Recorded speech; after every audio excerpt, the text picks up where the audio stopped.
students, today we'll continue with the 15th group elements. Yesterday we were on the nitric acid. There we discussed that nitric acid can be stored in the aluminium vessel because it will make a passive layer of Al2O3 with nitric acid, and this passive or inert layer will help in no reaction between the aluminium and the nitric oxide. We also saw the reaction between the concentrated and the dilute HNO3 with the copper and the zinc also.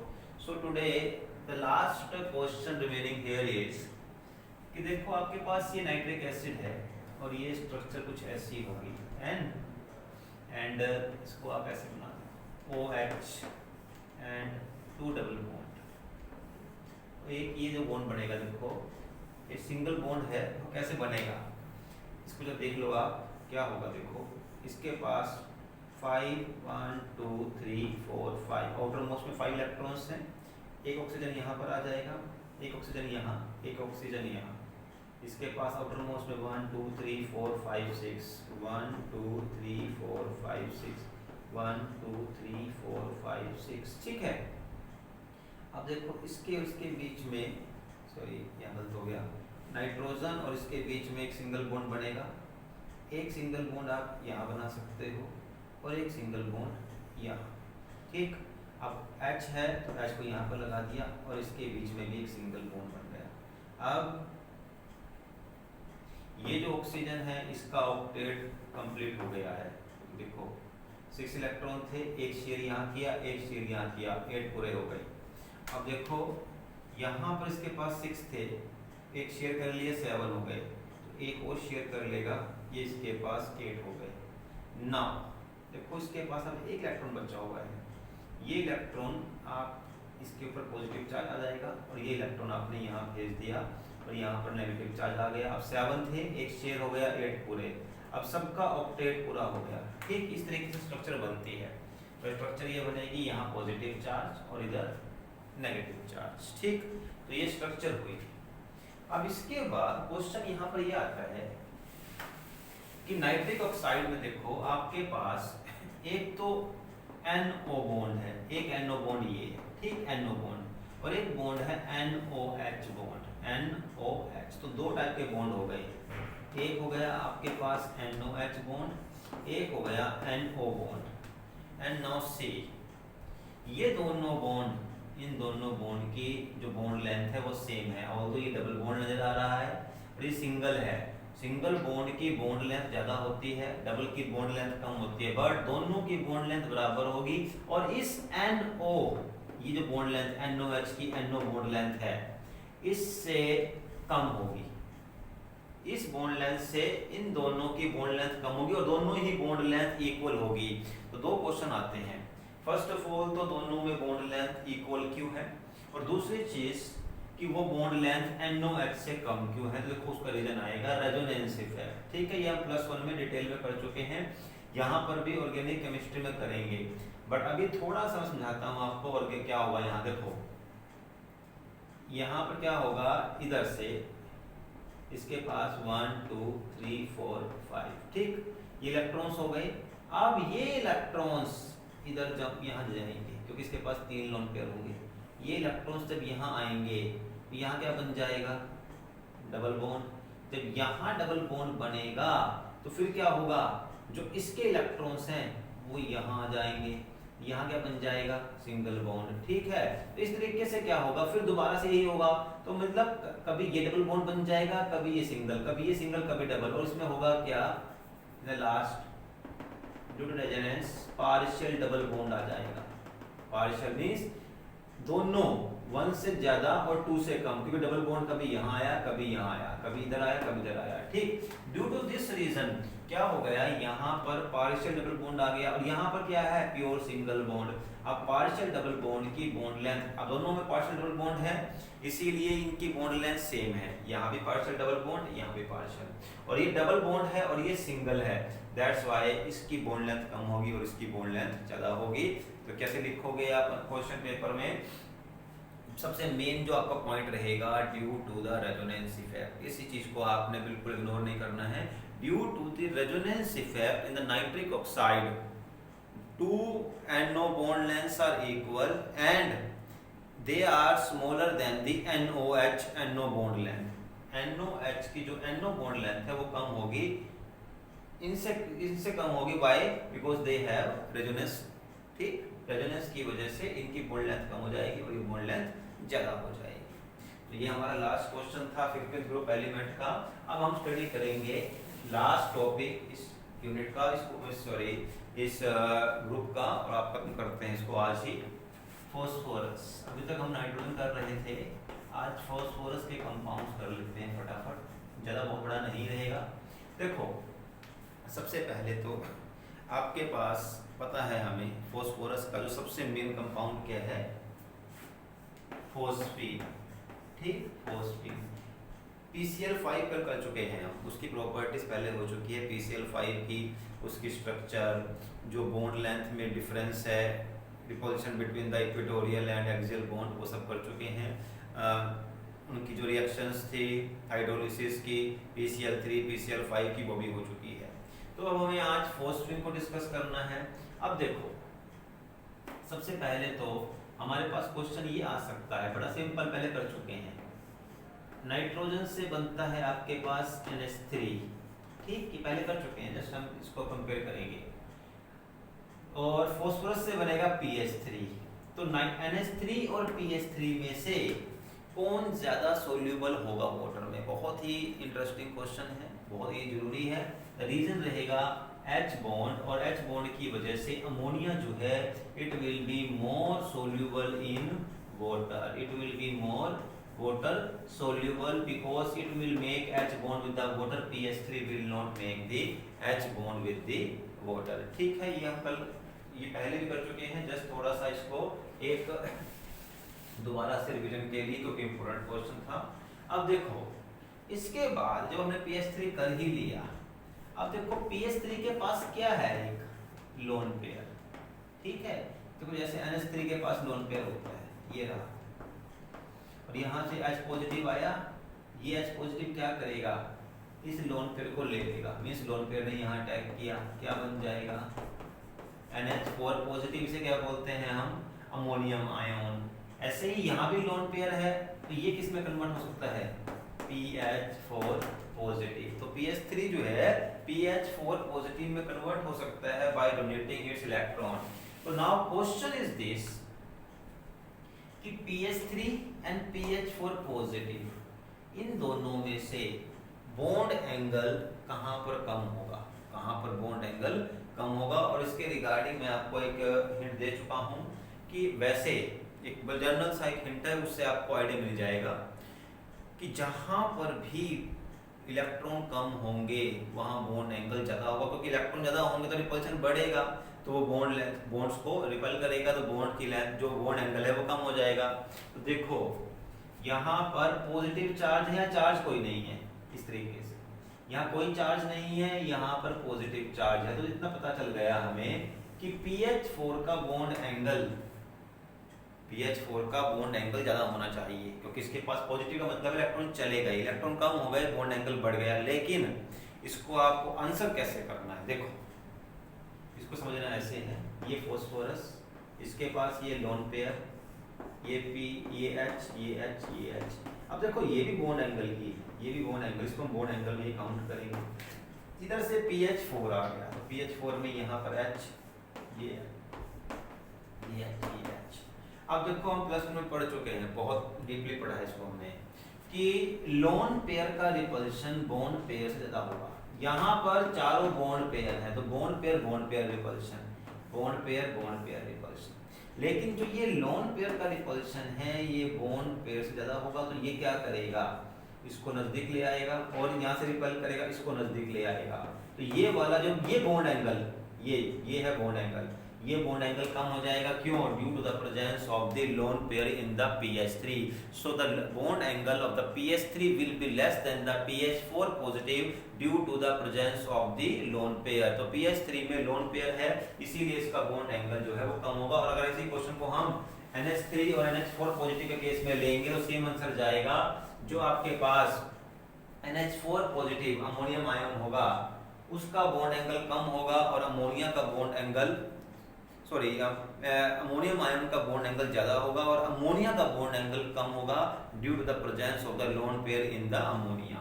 ठीक, चलो अब देखो इसके बाद हमारे पास phosphorus के कुछ oxo acid होते हैं। देखो आपको क्वेश्चन कई बार आ चुका है ये प्रीवियस ईयर में भी, right any two oxo acids of nitrogen और any two oxo acids of phosphorus. ठीक है, अब अगर हम बात करें ऑक्सो एसिड ऑफ नाइट्रोजन तो HNO3 सबसे मेन आ जाएगा, और फॉस्फोरस की बात करते हैं तो फॉस्फोरस को देखो क्या आ सकता है H3PO3 phosphorous acid, H3PO4 phosphoric acid, H3PO2। ठीक, तो ये कुछ ऑक्सो एसिड्स हैं फॉस्फोरस के, H3PO3, H3PO4, H3PO2। ठीक, अब देखो तो एक तो ना आपको इसमें स्ट्रक्चर बनाने आने चाहिए, ऑल्दो मैं स्ट्रक्चर्स वाला एक अलग ही वीडियो बनाऊंगा क्योंकि इस चैप्टर में से 2 स्ट्रक्चर्स आएंगी। अब उन स्ट्रक्चर्स को कैसे बनाना है, कैसे आपको समझना है, क्योंकि क्रैम नहीं कर सकते हम स्ट्रक्चर को, कैसे करना है वो करेंगे। बट अभी एक थोड़ा सा क्योंकि इससे रिलेट यहाँ क्वेश्चन बनेगा तो हम समझ लेते हैं कैसे करनी है रिएक्शन। जब भी आपको ऑक्सो एसिड, देखो ऑक्सीजन भी है और H भी है, जब भी किसी स्ट्रक्चर में ऑक्सीजन और हाइड्रोजन हो तो आपको स्ट्रक्चर कैसे बनानी है वो देख लेते हैं। फॉस्फोरस को लिखो आप सेंटर में। अब इसके बाद एक जो काम करना है वो बिना कुछ समझे हुए मेन से करना ही है आपको, उसका कोई एक्सेप्शन नहीं है। सबसे पहले एक डबल बॉन्ड वाला ऑक्सीजन बना दो, एक ऑक्सीजन बना दो डबल बॉन्ड वाला, सिंपली। इसके लिए कर रहा हूँ पहले मैं ये वाला स्ट्रक्चर, ये फर्स्ट बना, एक तो कर दिया आपने डबल बॉन्ड ऑक्सीजन। अब कितने रह गए ऑक्सीजन यहाँ पर 2, क्योंकि तो यूज हो गया तो इनको सिंगल बॉन्ड से ले आओ। ठीक, अब उसके बाद कितने H है यहाँ 3 H, इनके साथ H लगा दो। अगर H ना होता तो फिर ये भी डबल बॉन्ड होता, लेकिन H है तो लगा दिए। कितने H लगे 2H, एक H अभी बचा हुआ है, ये बनेगी इसकी स्ट्रक्चर। ऐसे ही H3PO4 में ये सेकंड स्ट्रक्चर, फॉस्फोरस सेंटर में लो आप, डबल बॉन्ड यहाँ लगा दिया। अब देखो कितने बचे O3, कितने H है 3, तो बस very simple OH OH OH, इसकी स्ट्रक्चर ये बनेगी। और H3PO2 इसकी स्ट्रक्चर देख लेते हैं कैसे बनेगी। देखो थर्ड स्ट्रक्चर, यहाँ फॉस्फोरस सेंटर में लिया और ये डबल बॉन्ड बन गया। ठीक, अब देखो कितने O बचे हुए हैं, ओनली 1 O, तो ये एक O बचा हुआ है, इसके साथ में H लगा दिया। एक H यहाँ, कितने H बचे 2H, तो एक H यहाँ आ गया और एक H यहाँ आ गया। तो इस तरीके से स्ट्रक्चर बननी है। अब इस स्ट्रक्चर में हमें पता क्या करना है, एक्चुअली क्वेश्चन आ चुका है कई बार, find out the basicity of the acid. Acid की बेसिसिटी निकालनी है, ऑक्सो एसिड्स हैं इसकी आपको निकालनी है बेसिसिटी। तो बेसिसिटी क्या होगा कि कितने H पॉजिटिव लूज कर सकता है, जितने H पॉजिटिव लूज करेगा उतनी ही क्या होती है बेसिसिटी। अब जरा ध्यान दो, देखो H वही से रिलीज होगा जो वो हाईली इलेक्ट्रोनेगेटिव एलिमेंट O से जुड़ा होगा। अगर जुड़ा हुआ है P के साथ में, ये बॉन्ड नॉन पोलर है, यहाँ से H पॉजिटिव लूज नहीं होगा। H कहाँ से लूज होगा, जो जुड़ा हुआ है O के साथ में ये वाला, तो यानी कि यहाँ पर कितनी हो गई इसकी बेसिसिटी, इसकी जो बेसिसिटी है वो हो जाती है 2 and Y due to the presence of 2OH bond, 2OH bond. इसकी बेसिसिटी देखो कितनी है 1 2 and 3, तो इसकी बेसिसिटी हो गई 3, इसकी बेसिसिटी क्या है ओनली 1। ठीक है, तो ये क्वेश्चन आ जाता है find out the basicity of. तो उसके लिए आपको पहले स्ट्रक्चर बनाओ, आराम से करो, कोई जल्दबाजी नहीं करनी है, उसके बाद आंसर आपको अपने आप आ जाएगा कंसेप्ट का यूज करके। तो बेसिसिटी 1 2 3 हो गई। अब इसके साथ में एक क्वेश्चन और बन जाता है, वो कैसे देखो जरा ध्यान देना। स्ट्रक्चर के अंदर अगर कोई पीएच बॉन्ड है, जैसे यहाँ पर पीएच बॉन्ड कितने हैं 2 और यहाँ पीएच बॉन्ड क्या है वो ओनली 1 है। अब देखो H3PO3 में जो पीएच बॉन्ड है ये बड़ा इजीली ऑक्सीडाइज हो जाएगा, तो ये क्या कन्वर्ट हो जाएगा, it can easily convert into POH। PH bond को हम इजीली POH में कन्वर्ट कर सकते हैं, तो इसको भी, इसके 2 बॉन्ड हैं जिन्हें हम 2 POH में कन्वर्ट कर सकते हैं। ठीक है, तो आपके पास जितना इजीली, देखो अब यहाँ पर जरा ध्यान देना, एक तो पीएच ये रहा, यहाँ 1 पीएच बॉन्ड है और यहाँ पर 2 पीओएच बॉन्ड है।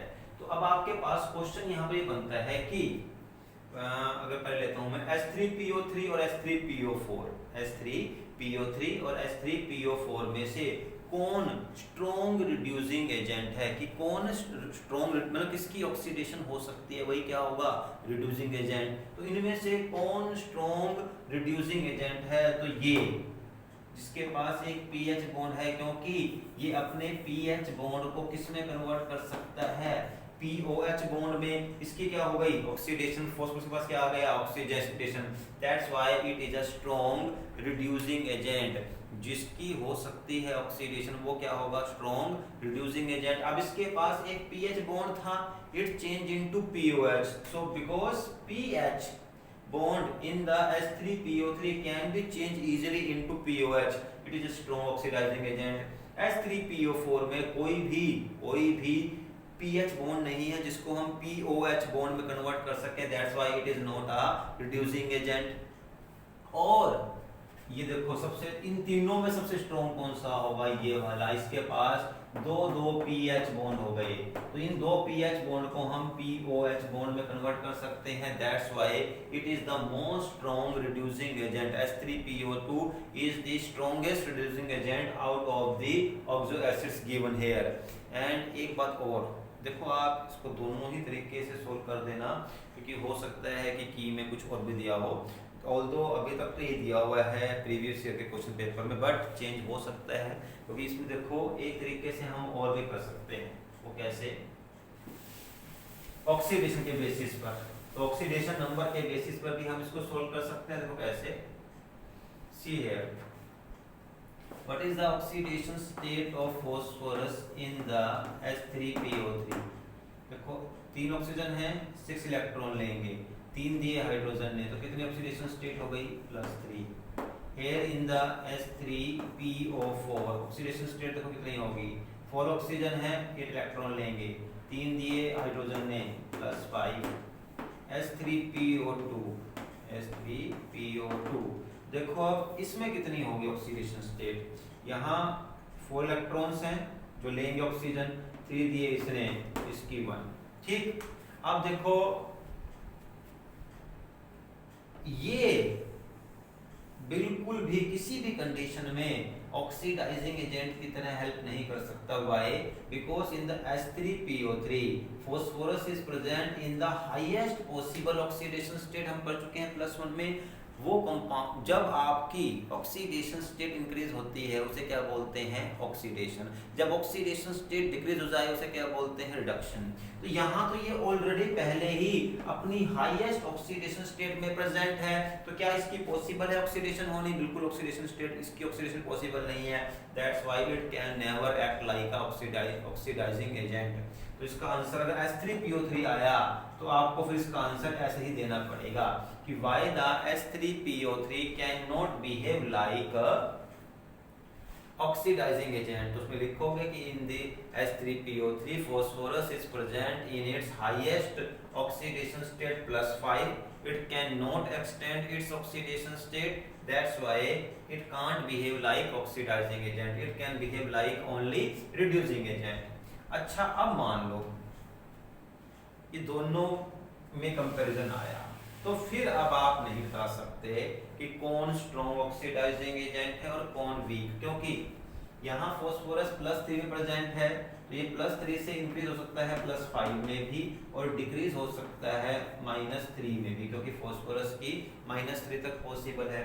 ऐसे यहाँ पर भी है, ये भी +5 से लेकर के -3 तक पॉसिबल हो सकता है। तो यहाँ बताना मुश्किल है इस क्वेश्चन में। अगर ये क्वेश्चन दिया हुआ मैंने नोट्स में बिल्कुल सेम टू सेम, अगर आपके पास H3PO2 और H3PO3 आया, फिर आप ऑक्सीडेशन के बेसिस पर ये नहीं बता सकते कि इनमें कौन स्ट्रॉन्गर रिड्यूसिंग एजेंट है, और दोनों ही हैं, बट कौन स्ट्रॉन्गर है, तो फिर वहां बताना पड़ेगा कि H3PO3 में एक पीएच बॉन्ड है और H3PO2 में 2 पीएच बॉन्ड है, जिन्हें हम POH में कन्वर्ट कर सकते हैं। That's why it is a stronger reducing agent and it is a weaker reducing agent, दोनों ही रिड्यूसिंग एजेंट हैं। लेकिन अगर कंपैरिजन आता है H3PO4 के साथ किसी का भी, इनका या इसका, तो फिर आप कहोगे इसमें फास्फोरस जो है वो अपनी हाईएस्ट पॉसिबल ऑक्सीडेशन स्टेट में प्रेजेंट है, that's why it can not be used as a reducing agent. ठीक है,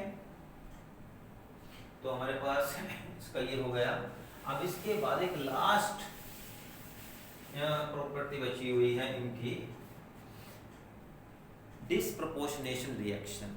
डिस्प्रपोर्शनेशन रिएक्शन +1 में बिल्कुल कर चुके हैं, वही रिएक्शन मैं यहाँ पर रिपीट करने वाला हूँ।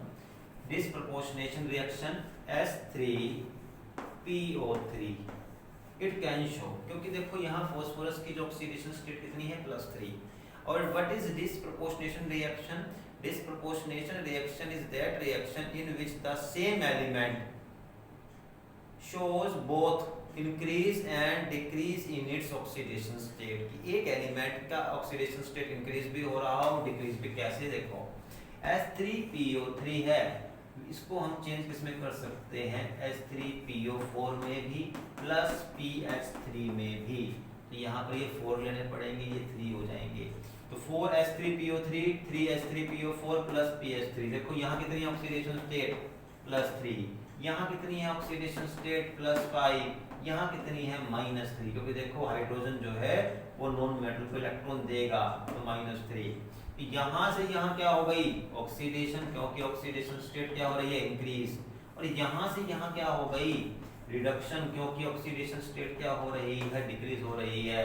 तो H3PO3 की जो डिकम्पोजिशन है, H3PO3 की जो रिएक्शन है ये शो करती है डिस्प्रपोर्शनेशन रिएक्शन। इसमें दो प्रोडक्ट बनेंगे, in one product there will be increase in the oxidation state and in the other product there is decrease in the oxidation state, and because the same element phosphorus is showing both increase as well as decrease in the oxidation state, it is called as disproportionation reaction। ठीक, तो यहाँ पर हमारा 15th group जो कि सबसे बड़ा group था इस चैप्टर का वो खत्म हो गया है। एक तरीके से आप कह सकते हो कि आपका 35% जो इस चैप्टर है खत्म हो गया है। सबसे बड़ा चैप्टर है ये आपके सिलेबस का, मे बी अप टू 8 और 10 मार्क्स, मींस 8 तो है ही है, 10 मार्क्स तक भी इसमें क्वेश्चन आ सकते हैं। So be careful about this chapter. ठीक, नाउ आफ्टर दिस थोड़ा सा आज हल्का सा कर लेते हैं 16th ग्रुप को भी। 15th कर लिया हमने, अब 16th ग्रुप की तरफ हमें मूव करना है। तो देखो हमारे पास 16th ग्रुप में कौन कौन से एलिमेंट होंगे, oxygen, sulphur, selenium, tellurium and polonium. Oxygen, sulphur, selenium, tellurium and polonium. तो इसकी फटाफट थोड़ी सी एक बेसिक प्रॉपर्टीज जो पहले की हुई हैं उनसे कंपेयर कर लेते हैं। सेम रहेगा, डाउन द ग्रुप जाओगे साइज में इंक्रीज ही होगा due to the increase in number of shells. तो यहाँ पे फालतू बात नहीं करनी है, बट जरा ध्यान देना, अगर हम इसे कंपेयर करते हैं 15th ग्रुप एलिमेंट से। 15th में कौन था, नाइट्रोजन, यहाँ पर क्या है ऑक्सीजन। ठीक है, नाउ देखो एक्सेप्शन केवल यहीं पर है, पहले कर भी चुके हैं हम, एक्सेप्शन केवल यहीं पर होगा, इसके अलावा इधर से इधर नहीं होगा, यहाँ से यहाँ नहीं है।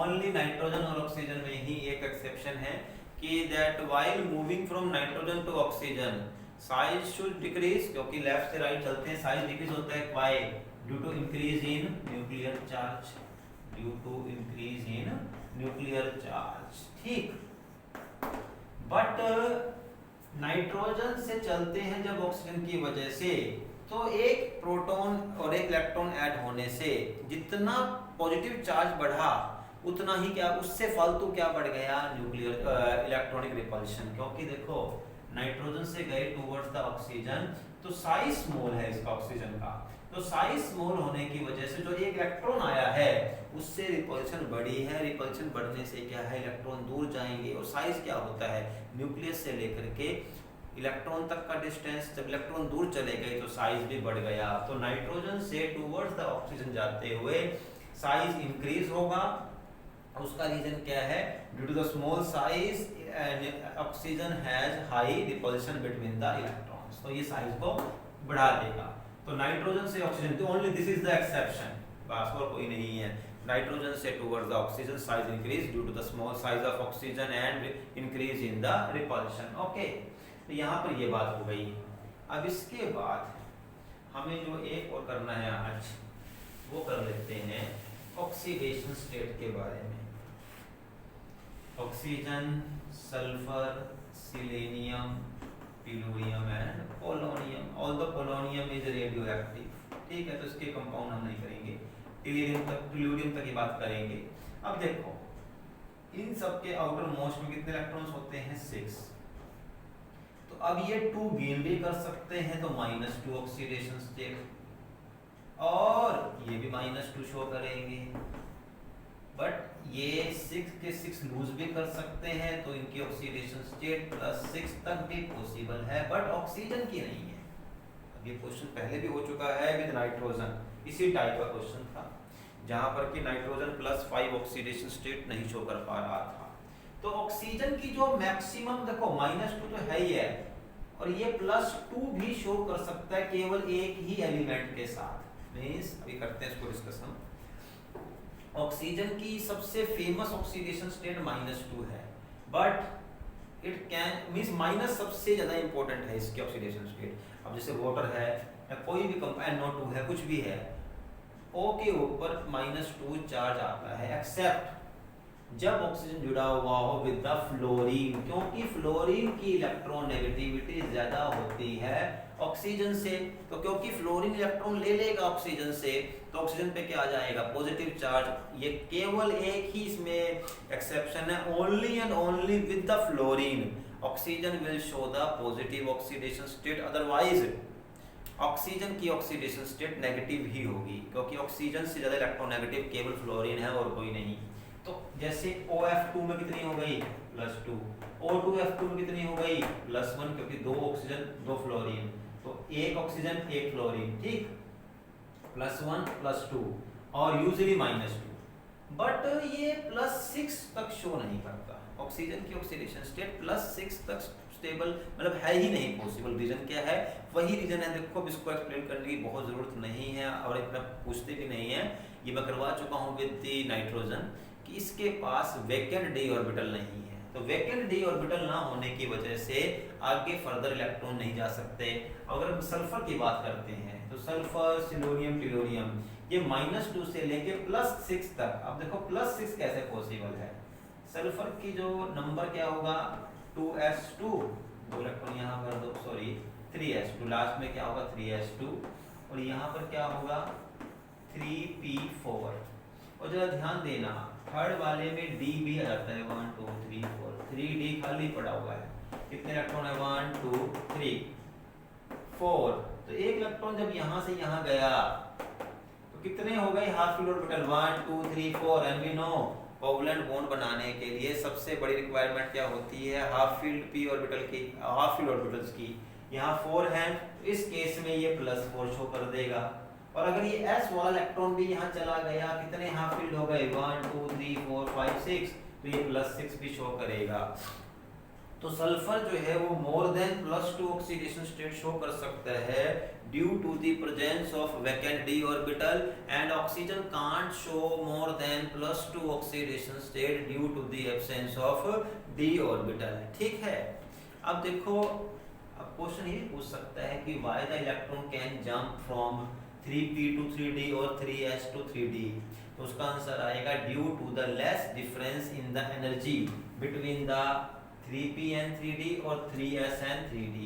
तो 3d की 3p और 3s की एनर्जी के गैप कम है, इसीलिए इलेक्ट्रॉन यहाँ पर आप इस तरीके से जंप कर सकते हैं। ठीक, तो चलो आज हम इतना ही करेंगे, ऑक्सीडेशन स्टेट तक कर लिया है। थोड़ा सा हमने आज 16th ग्रुप भी स्टार्ट कर दिया है, and 16th group 15th group इतना बड़ा नहीं होगा। ठीक है, तो जल्दी ही खत्म हो जाएगा, मे बी नेक्स्ट 6 वीडियोस में ये आपका चैप्टर खत्म हो जाना चाहिए। Okay, thank you.